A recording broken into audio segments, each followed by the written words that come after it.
यहाँ पे देखिए, अब ई बैंकिंग में हम लोगों को क्या देखना है।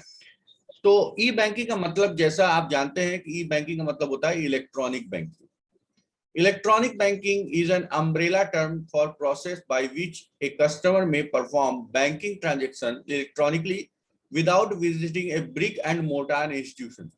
ब्रिक एंड मोर्टार इंस्टीट्यूशन का मतलब कि उसकी कोई फिजिकल ब्रांच में आप जाएंगे।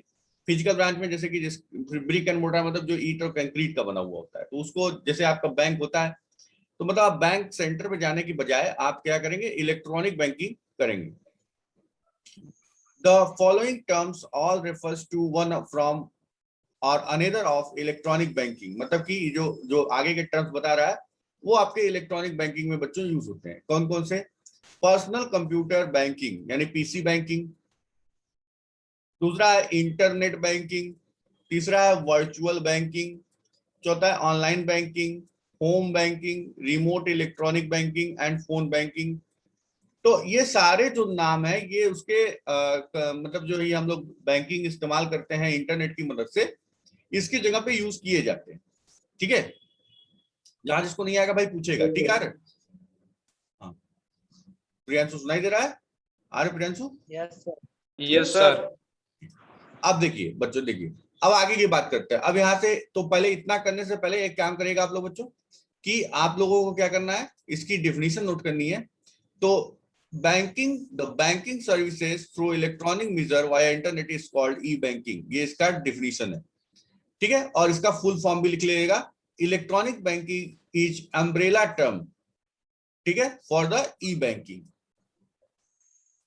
तो ये डिफिनीशन आप इसकी ई बैंकिंग की लिख लीजिए अपनी कॉपी में।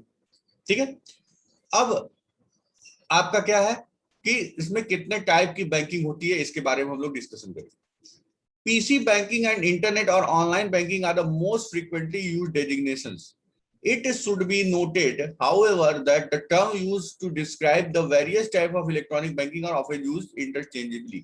मतलब बोल रहा है कि बहुत सारे बैंकिंग के टर्म्स हैं, जितना आपको यहाँ पे लिखवाया, internet banking, mobile banking, PC banking, phone banking, remote banking, home banking, ये सारे टर्म एक दूसरे के लिए यूज किए जाते हैं। ऐसा नहीं कि कोई एक टर्म एक ही के लिए फिक्स है। कोई भी आप भाई किसी को कहना है कि भाई बैंक न जाके इंटरनेट का यूज कर लो, तो कहेगा अरे यार फोन फोन बैंकिंग कर लो, मोबाइल बैंकिंग कर लो, इंटरनेट बैंकिंग कर लो, कुछ भी बोलेगा। तो उसका मतलब तो यही हुआ कि आप समझ रहे हैं कि इसको इलेक्ट्रॉनिकली हमें कुछ भी करना है। लेकिन इसके बावजूद इसमें दो कंफर्म आपके दो टर्म्स हैं जो कि यूनिकली आइडेंटिफाई किए जाते हैं। वो कौन से हैं? एक है पीसी बैंकिंग और एक है इंटरनेट बैंकिंग, जिसके बारे में मैंने आपको पिछली क्लास में थोड़ा सा इंट्रोडक्शन दिया था। तो इसके बारे में इंट्रोडक्शन बच्चे ये दिया था आपको, अगर आपको याद हो तो ठीक है, नहीं तो मैं फिर से आपको बता रहा हूं कि उसमें क्या था। कि जब हम लोग कोई सॉफ्टवेयर डाउनलोड करके और या डाउनलोड करके या हमको बैंक से मिला हो, उस सॉफ्टवेयर को अपने पीसी पे हम अगर इंस्टॉल कर लेते हैं और फिर हमारा पीसी इंटरनेट से जुड़ता है, फिर उस सॉफ्टवेयर को हम ओपन करते हैं। उस सॉफ्टवेयर को ओपन करने के बाद उसमें हम यूजर आईडी पासवर्ड जो हमको बैंक से मिला होता है उसको एंटर करते हैं, और वो हमारे पीसी पे बैंकिंग की एप्लीकेशन ऑन हो जाती है। इसको हम लोग पीसी बैंकिंग बोलते हैं। क्लियर हुआ? और internet banking, internet, very good, internet banking, internet banking में ध्यान दीजिएगा कि क्या है कि हम अपने सॉफ्टवेयर को अपने पीसी पे इंस्टॉल नहीं करेंगे, उसमें हम वेबसाइट के थ्रू हम जाएंगे, और वेबसाइट के थ्रू क्या करेंगे, हम वहां पे उसका यूजर आईडी और पासवर्ड इंटर करेंगे। जैसे कि अगर मैं आपको दिखाना चाहूँ, एक मिनट, जैसे कि आप देख रहे हैं यहाँ पे, वो एक मिनट दिखा रहा हूँ।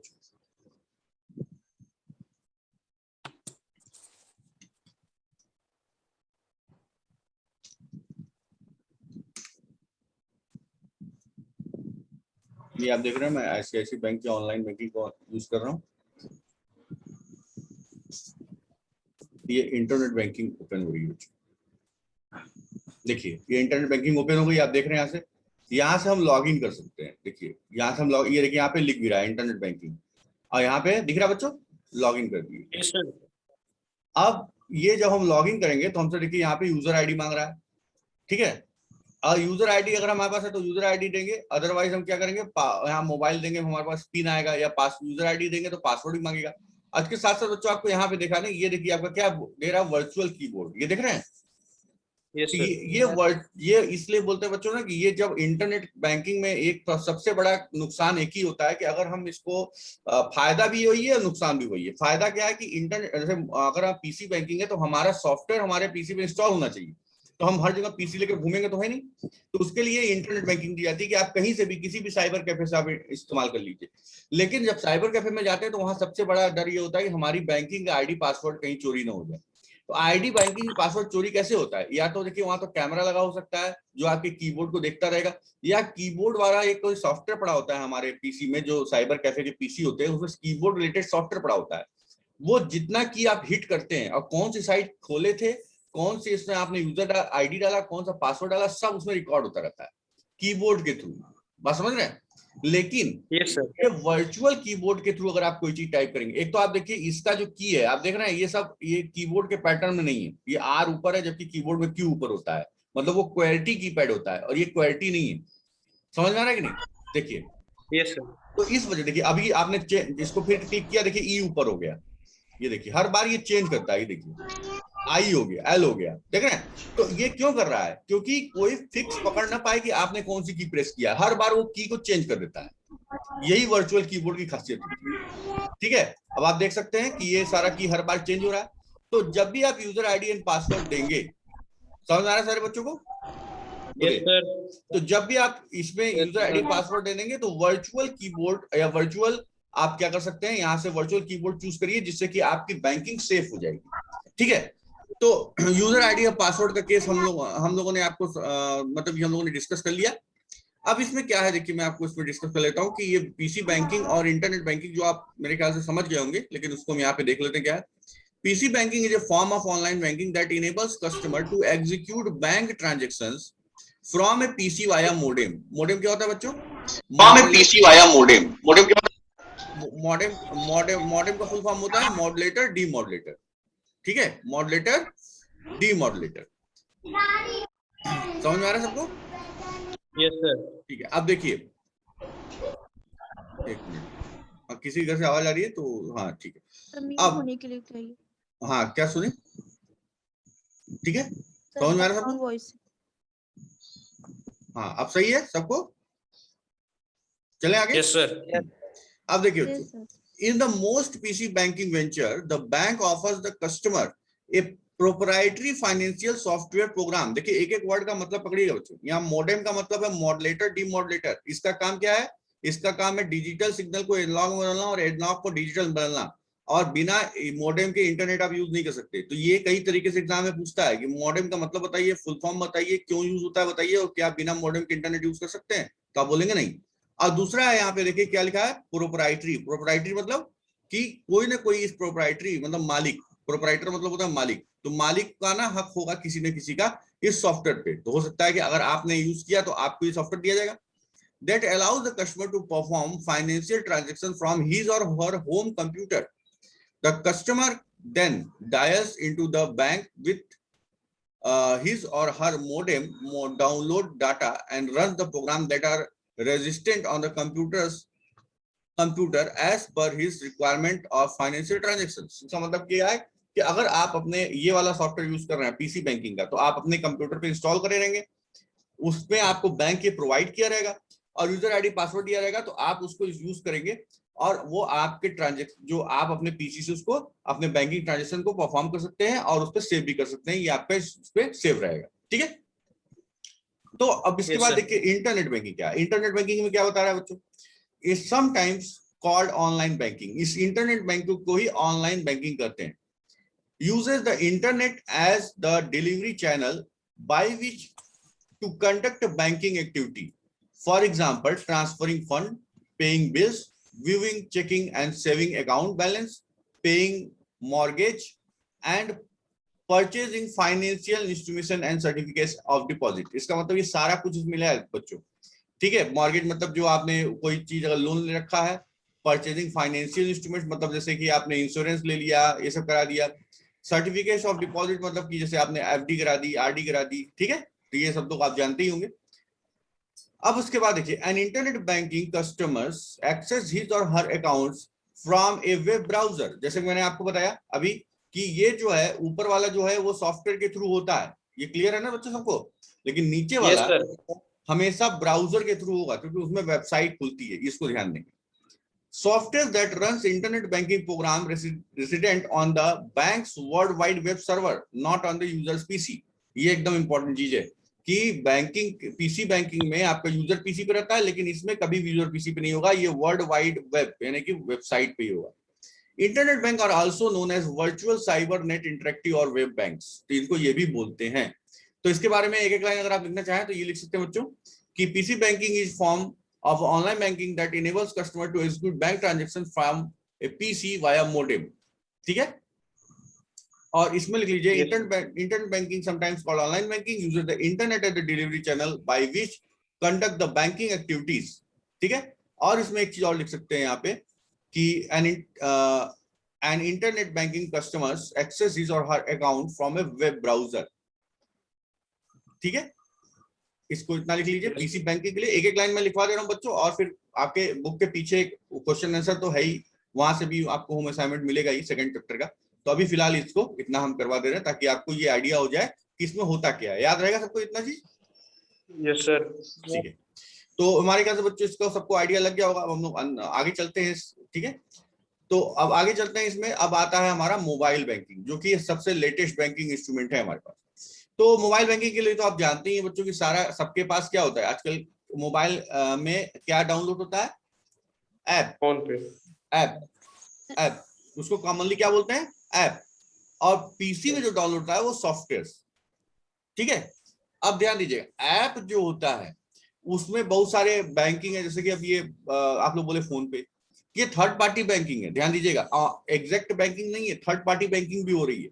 ठीक है, जैसे अमेजन है, देख रहे हैं आप, अमेजन में आप पैसा डालते हैं और फिर कोई चीज आप फोन को रिचार्ज कर सकते हैं, ये भी करते हैं कि नहीं बताइए? Yes, sir. और उसी तरह पेटीएम है, पेटीएम भी देखिए बैंक नहीं था पहले, पेटीएम बैंक अभी बनने लगा है। देखिए ना, पेटीएम पहले बैंक नहीं था, वो थर्ड पार्टी पार्टनर था जिसमें कि आप अपने बैंक अकाउंट को लिंक कर सकते हैं और अपने बैंक से उसमें पैसा डाल के और फिर उसके बाद उससे कोई परचेजिंग कर सकते हैं। फिर अगर फोन पे में आपने कहीं से पैसा रिसीव किया या पेटीएम में कहीं से पैसा आपने रिसीव किया तो उस पैसे को आप अपने बैंक अकाउंट में जब डालेंगे तभी तो निकालेंगे बाहर। बात समझ में आ रहा है कि नहीं? तो ये आपका थर्ड पार्टी बैंकिंग हो रही है, लेकिन बाद में पेटीएम ने अपने को बैंक बनाने की कोशिश किया, अभी पूरी तरह बना है कि नहीं हमें मालूम नहीं, लेकिन अभी पेटीएम बैंक बनने के प्रोसेस में है। समझ में आ रहा है कि नहीं बच्चों, बताइए? Yes, sir. तो Yes, अब हाँ, अब देखिए सारे बैंक नहीं हो जाएंगे, जैसे पेटीएम या अभी अभी जैसे बैंकिंग फैसिलिटीज जब तक पूरी नहीं दे देंगे वो पूरे बैंक नहीं चलाएंगे, उनके लिए उनको लाइसेंस चाहिए होता है। अब मोबाइल बैंकिंग देखिए क्या होता है। मोबाइल बैंकिंग में क्या होता है? Mobile banking is a wireless internet service that allows one two use banking services safety and conveniently. ठीक है, using a mobile device like a mobile phone or a tablet, etc. Mobile banking provides access to most popular internet banking features and services. तो आप जानते हैं कि mobile banking क्या होता है? एप्स के थ्रू होता है। तो एप्स के थ्रू होता है तो इसमें भी सारे फीचर्स वही होते हैं, बस अंतर कितना होता है ध्यान दीजिएगा कि पीसी बैंकिंग में सॉफ्टवेयर की जरूरत होती है, मोबाइल बैंक और इंटरनेट बैंकिंग में www यानी वेब ब्राउजर के थ्रू जाते हैं, और मोबाइल बैंकिंग में एप्स की जरूरत होती है। और मोबाइल बैंकिंग में एक बात ध्यान दीजिएगा, एप्स की में पासवर्ड की जगह क्या मांगता है? क्या मांगता है बच्चों? Sir UPI. एम पिन, उसको बोलते हैं मोबाइल पिन, एम पिन है ना, एम पिन मांगता है। और एम पिन जनरेट कैसे होता है? जब आप फर्स्ट टाइम यूज करेंगे मोबाइल ऐप बैंकिंग, तो आपका फर्स्ट टाइम उसमें कार्ड का नंबर मांगेगा, आपका रजिस्टर्ड मोबाइल नंबर मांगेगा, वो सारा कुछ डालने के बाद पैन नंबर सब कुछ इंटर करने के बाद आपके मोबाइल जो रजिस्टर्ड होगा उस पर ओटीपी आएगी। वो ओटीपी के साथ जब आप नया पिन बनाएंगे 4 अंकों का, कितने अंकों का? 4 अंकों का, चार केवल नंबर लेगा वो, तो वो आपका एम पिन हो जाएगा।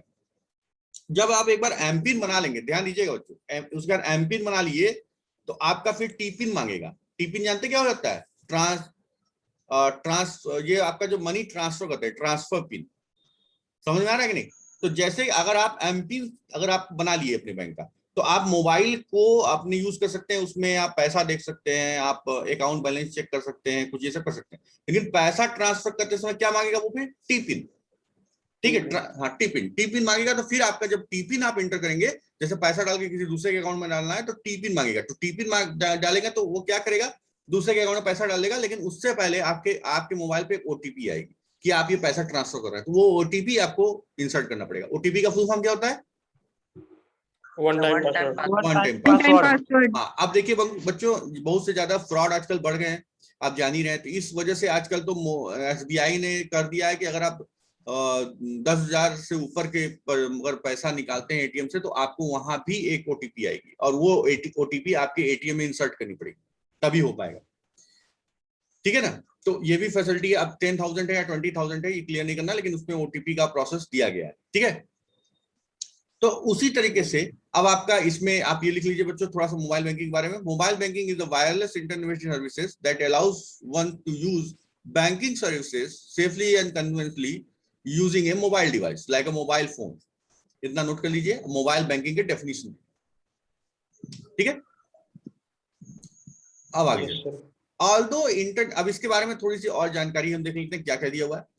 Although internet banks offer many of the same services as to the traditional brick and mortar banks, मतलब बोल रहा है यद्यपि, although मतलब यद्यपि इंटरनेट बैंक में offer many of the same services, मतलब कि इंटरनेट बैंकिंग बहुत सारी सर्विसेज वही दे रहे हैं जो कि हमारे ट्रेडिशनल मतलब कौन, जो परंपरागत रूप से ब्रिक एंड मोटार बैंक दे रहे हैं। ब्रिक एंड मोटार बैंक के मतलब कौन सा बच्चों?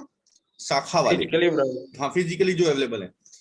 Analysts view internet banking as means of retaining increasingly, ठीक है, sophisticated customers, of developing a new customer base and do capturing a greater share of depositor assets। इसका मतलब होता है कि अब ये जो बैंकिंग है, इंटरनेट बैंकिंग, वो आपका रिटेन कर रही है और वो उसे कस्टमर बेस को बढ़ा रहे हैं।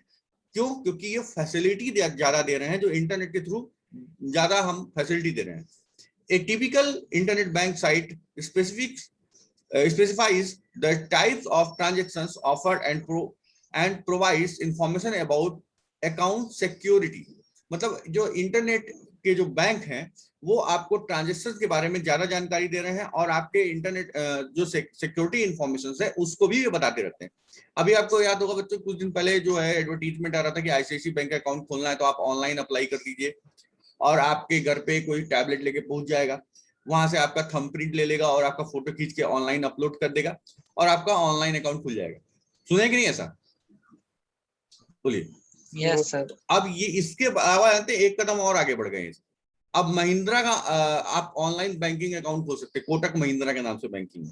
आप उसका ऑनलाइन वेबसाइट पे जाके आप ऑनलाइन अकाउंट खोल लीजिए। उसमें कुछ इंटर नहीं करना होगा, आधार कार्ड, पैन कार्ड नंबर, ठीक है, और आपके आधार नंबर में ही आपका पूरा बायोमेट्रिक है। मतलब क्या है, फिंगरप्रिंट स्कैनर से इसका आपका स्कैन हुआ है, फिंगरप्रिंट है, रेटिना आपका लिया गया है आंख का, देखे हैं कि नहीं?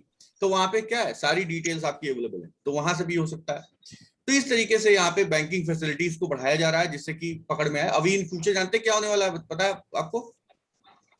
सारे बैंक का, मतलब अभी ट्राई किया था सेंट्रल गवर्नमेंट, लेकिन हो नहीं पाया कि सारे बैंक का अकाउंट आपका एक ही हो जाएगा, जैसा कि अभी हो नहीं पाया है। लेकिन अभी सारा आधार से लिंक करवाने की कोशिश की जा रही है कि कोई आदमी कितना परचेजिंग और ट्रांजेक्शन करता है या कितना पैसा उसके अकाउंट में आता है, इसको पकड़ने के लिए आधार से लिंक किया जा रहा है। जब एक ही आदमी का आधार सारे अकाउंट में होगा तो क्या हो जाएगा, सारा अकाउंट एक ही आदमी का है और उसका एक यूनिक नंबर जनरेट हो। लेकिन अभी ये हो नहीं पाया, पहले ये प्रोसेस में होगा। ठीक है, अब देखिए आगे और टैब यहाँ पे लिखा है मोबाइल बैंकिंग, यहां तक हो गया। अब इसके आगे हम चलते हैं। Because internet banks generally have lower operational and transactional costs than do traditional bank and brick and mortar bank। मतलब बोल रहा है कि चूंकि इंटरनेट पे कोई भी चीज जो होती है उसमें ऑपरेशनल और ट्रांजेक्शनल कॉस्ट कम होता है, तो वो तो श्योर है कि भाई जब मैन पावर कम लगेगा तो आपका कॉस्ट भी कम हो जाएगा। और जो ब्रांच की कॉस्ट होती है, यानी कि ब्रांच अगर चला रहे हैं तो ब्रांच में भाई बहुत तरह के एक्सपेंसेस होंगे, फर्नीचर लगेंगे, इलेक्ट्रिसिटी होगी, वहां पे स्टाफ रखना पड़ेगा, ठीक है, सब बहुत चीजों का कंजम्पशन होगा। तो उसके अपेक्षा जो है आपका ऑनलाइन बैंकिंग क्या है, चीप है। They are often able to offer lower cost checking and high yield certificates of deposit. Internet banking is not limited to the physical site, some internet bank exist without physical branches. देख रहे हैं बच्चों क्या बोल रहा है कि कुछ इंटरनेट बैंक जो हैं जिनका कि आपका फिजिकल ब्रांच है ही नहीं, जैसे मैंने आपको बताया था पिछली बार।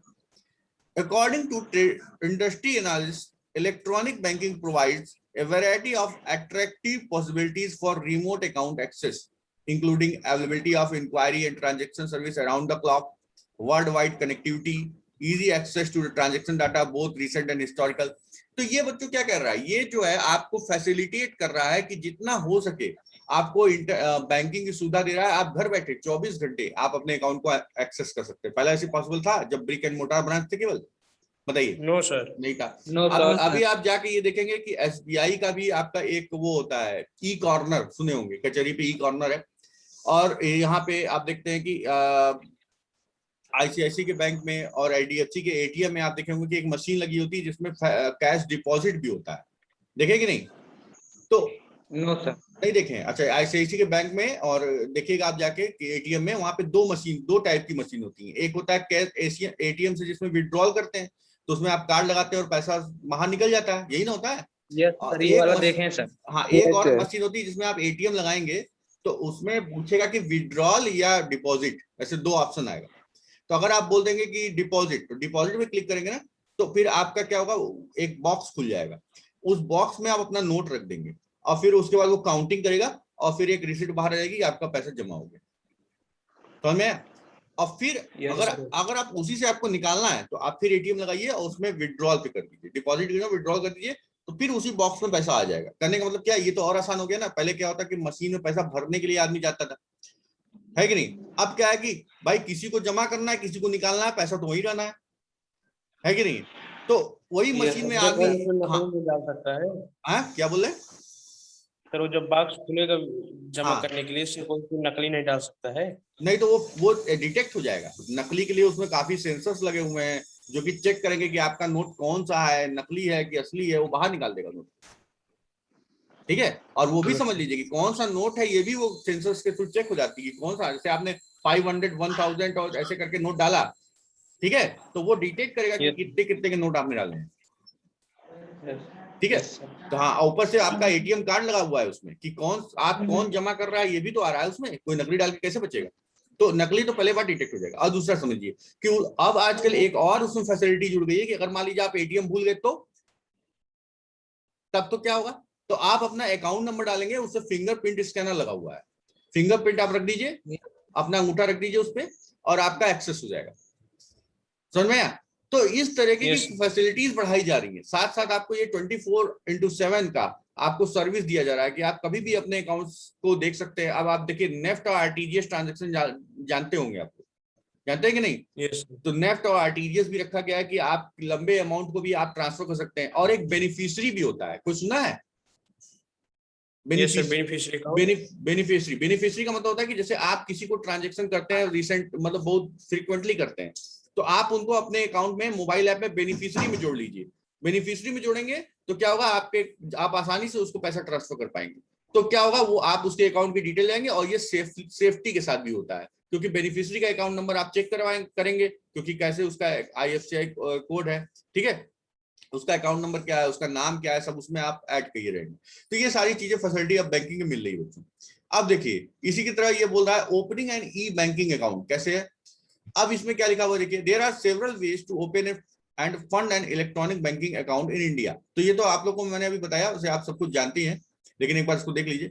Customer who have existing account at brick and mortar bank and want to log in using electronic banking services may simply ask their institution for the software need for PC banking or to obtain the password for internet banking। बोला कि जिसके पास भी अपना brick and mortar branch का banking account है, अपने bank में जाए और अपना यूजर आईडी पासवर्ड मांग ले इंटरनेट बैंकिंग के लिए, या तो अगर पीसी बैंकिंग करनी है तो उसका सॉफ्टवेयर मांग ले।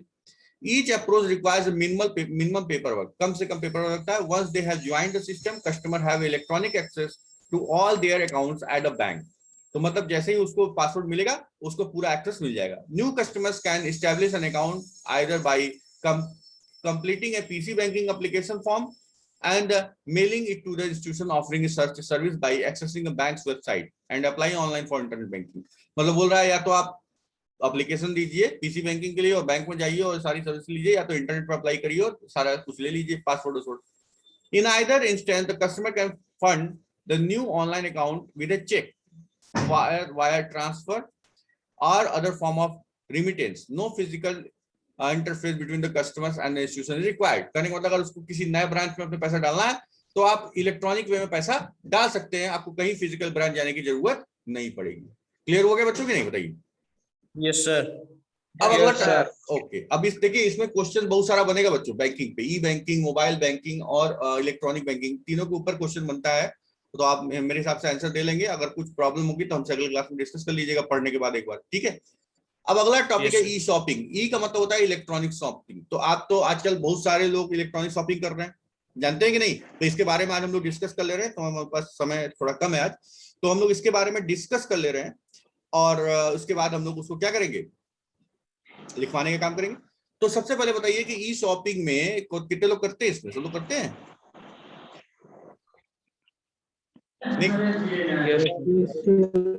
नहीं करते हैं?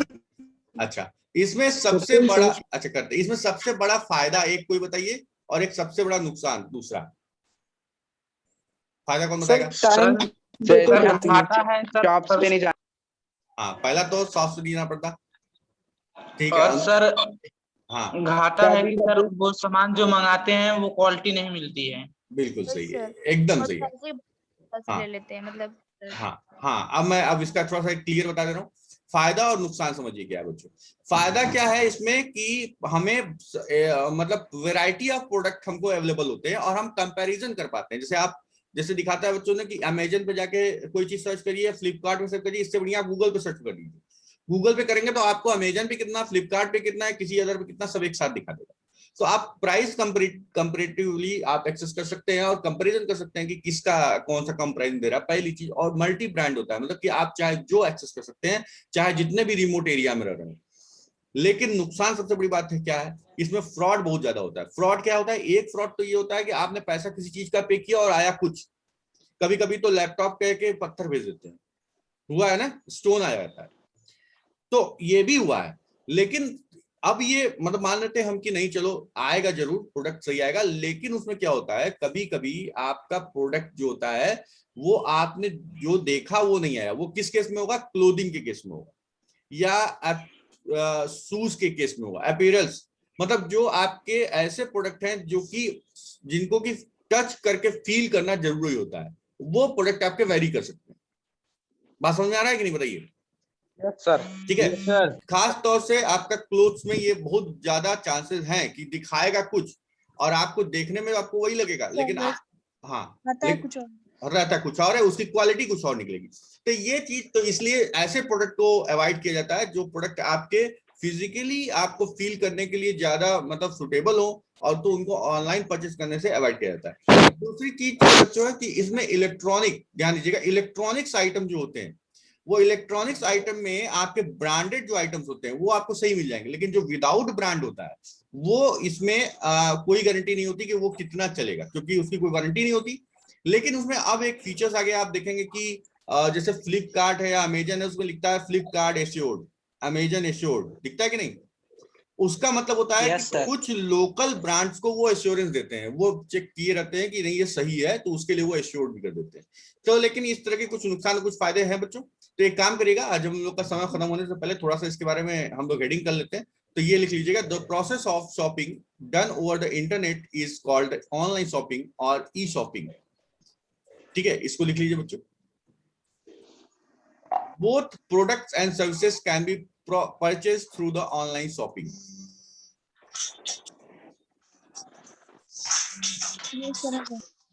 देख रहे बच्चों? Yes sir. समझ में आ रहा है ना? Yes sir. हाँ, अच्छा एक चीज बच्चों अभी बता रहे हैं, 2-4 मिनट है हम लोग पास। एक चीज मैं आपको और बता रहा हूँ कि इसमें क्या होता है, इसमें एक चीज जोड़ा है नया, आप ये ध्यान दीजिएगा, ये देखिए सर्विसेज। ये जानते क्या है? सर्विसेज का मतलब होता है कि हम कोई सर्विस ऑनलाइन करवा रहे हैं, जैसे इंश्योरेंस। ठीक है, इंश्योरेंस को हम ले रहे हैं तो ये देखते हैं कि आप ऑनलाइन सर्विस ले रहे हैं इंश्योरेंस के लिए। या फिर अगर आप कोई चीज ऐसी कर रहे हैं जिसमें कि आपको कोई चीज जैसे परचेस करना है, जैसे मान लीजिए कार परचेस करनी है, तो आप क्या कर रहे हैं, उसको एक्सेस कर रहे हैं, कार की डिटेल कि कौन कार कहाँ मिलेगी, या फिर उसके आपने क्या किया, उसकी सर्विस वो कर ली, जैसे सर्विस कराने के लिए आपने उसको रजिस्टर कर दिया। तो इस तरह की, या फिर आप ये टर्म इंश्योरेंस प्लान, इस तरह की कोई भी, या गाड़ी का इंश्योरेंस है, तो इस तरह की जो भी चीज ले रहे हैं ये सब सर्विसेज में आ जाएंगी, ऑनलाइन सर्विसेज। समझ में आ रहा है? तो जो ऑनलाइन सर्विसेज sir. होती है वो आपकी थोड़ी चीप होती है, थोड़ी सस्ती होती है, क्योंकि इसमें आप किसी ब्रांच पे नहीं गए, आपका ब्रांच जाने आने का और ये सारा कुछ जो एजेंट का पैसा, ये सारा कुछ बच गया। आजकल एक और ऐप भी आ रहा है, देखेंगे एक्को आ रहा है प्रचार ना, कि इसमें क्या होता है, कॉस्ट नहीं मतलब इसकी कॉस्ट जो है सबसे कम है, क्योंकि इसमें एजेंट का भी चार्ज नहीं लगता, क्योंकि आप डायरेक्ट एक्सेस कर रहे हैं कंपनी को। समझ में आ रहा है कि नहीं, बताइए। Yes, sir. यस तो ये इस तरह की सर्विसेज को, हाँ अगर इसमें सर ये सिस्टम रहता कि पहले सामान आता फिर यहाँ से हम पैसा देते तो ठीक रहता। ये भी है। आपका 3 ऑप्शन आता है, कैश ऑन डिलीवरी का ऑप्शन है, कॉर्ड जिसको बोलते हैं, आपका सामान आ जाएगा फिर आप पैसा देंगे, ठीक है। Yes sir. और एक होता है कि आप पेमेंट करके मंगाइए, एक होता है पेमेंट करके मंगाइए, एक होता है कैश ऑन डिलीवरी, ठीक है। तो इसमें मैक्सिमम लोग, मेरे ख्याल से तो 80% लोग कैश ऑन डिलीवरी करते हैं, कि जब सामान आपके पास आ जाएगा तभी आप इसको क्या करेंगे, पैसा देंगे उसका, Money पेमेंट करेंगे उसका। तो इसमें बस ये रहता है बच्चों की जो सामान आ जाता है पहले उसकी डिलीवरी हो जाती है, फिर उसका पैकेट ओपन नहीं करने देते, वो पहले आप पैसा उसको दे देंगे तब पैकेट ओपन होगा, क्योंकि वो अगर आपने पैकेट ओपन कर दिया वो रिवर्स हो जाएगा, मतलब कि अगर आपने पैकेट ओपन किया और फिर आप नहीं उसको चाहते हैं तो वो प्रोसेस अलग हो गया, फिर आप रिटर्निंग प्रोसेस कर रहे हैं। तो इसलिए पहले आप उसको लेंगे, परचेस करेंगे, उसका पेमेंट करेंगे, फिर आप देखेंगे अगर वो प्रॉब्लम आती है उसमें तो वो रिटर्न होगा, समझ रहे हैं। तो इसलिए वो ऐसा भी नियम है इसमें कुछ, ठीक है। तो अब तो बहुत सारी चीज ई शॉपिंग हो रही है बच्चों, इसमें तो अब तो फूड डिलीवरी भी हो रही है, आप देख ही रहे हैं, तो ठीक है। तो उसमें तो सारी इसी कैटेगरीज में आ जाएंगी सर्विसेज वाले में, ठीक। तो अब इतना चीज आप समझ गए बच्चों। अब कुछ एडवांटेज और डिसएडवांटेज भी इसमें लिखे हुए हैं। ऐसा करिएगा बच्चों कि आज जो है थोड़ा सा अगर टाइम निकालिए तो इसको थोड़ा सा अपना रीडिंग करिएगा, कल हम लोग इसको डिस्कशन करेंगे एडवांटेज और डिसएडवांटेजेस के ऊपर, और इसकी कौन कौन से साइट्स अवेलेबल है थोड़ा सा उसको देखिएगा। जैसे यहाँ मैं आपको दिखा दे रहा हूँ, Flipkart, Snapdeal, Jabong, India times, Myntra, ठीक है, अमेजन, सब देख रहे हैं ना, पेपर फ्राई।